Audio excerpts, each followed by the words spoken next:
Exercício, que é a próxima página aí, tá? Nós vamos fazer exercícios da apostila de teoria, beleza? Bom, então vamos lá. 2. Na temperatura de 595 graus Celsius e na pressão de 43,1 atm, o fósforo apresenta o seguinte equilíbrio. Ou seja, nessa temperatura e nessa pressão, o fósforo tem várias formas. Ele tem essas três formas quando ele está nessa temperatura e nessa pressão. Que é, ele tem o fósforo, que é a letra P, né? Sólido ou violeta. O fósforo líquido e o fósforo gasoso. Então, nessa temperatura, ele tem as três coisas, sólido, líquido e gasoso, tá? Bom, então, esse sistema apresenta quantos componentes? Só o fósforo, não é? Então, se você tem só o fósforo, é um componente só. Então, já fica aqui entre A e a B. E ele está falando que ele tem o estado sólido, o estado líquido e o estado gasoso. São quantos estados? Três. Apesar que o gasoso talvez não veja, ele não falou que o gasoso tem cor. Então, se não tem cor, a gente pode não ver, né?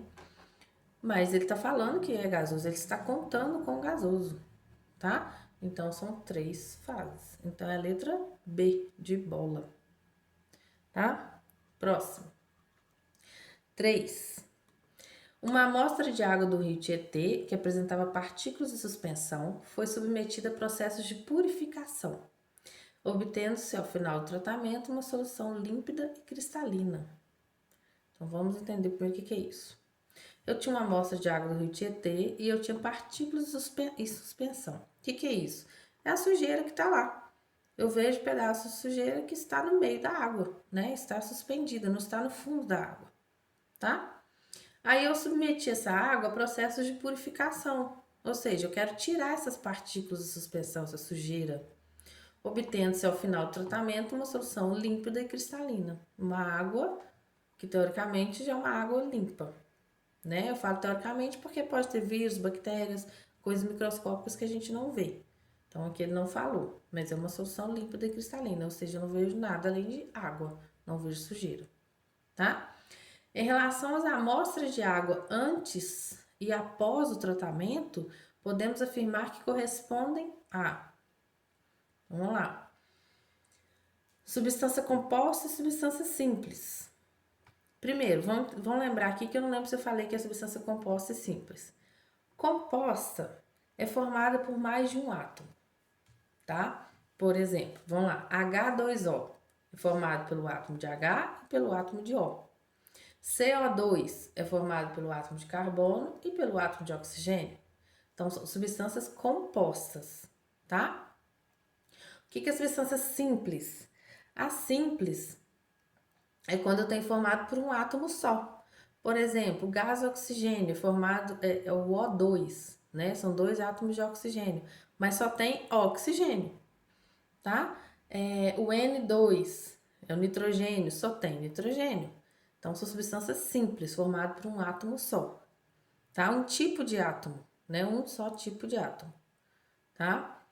Podem ser, por exemplo, o fósforo, geralmente ele tá em 8 moléculas, né? A gente chama de P8, só que é só fósforo.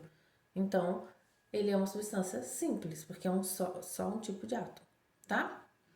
A água, gente, que eu acabei de falar, é uma substância composta. Antes do tratamento, ela tinha objetos de suspensão, ou seja, partículas, né, sujeira. Então era uma mistura que eu via ali duas fases, a da água e a da sujeira. Então era uma substância, era uma mistura, desculpa, heterogênea. Beleza?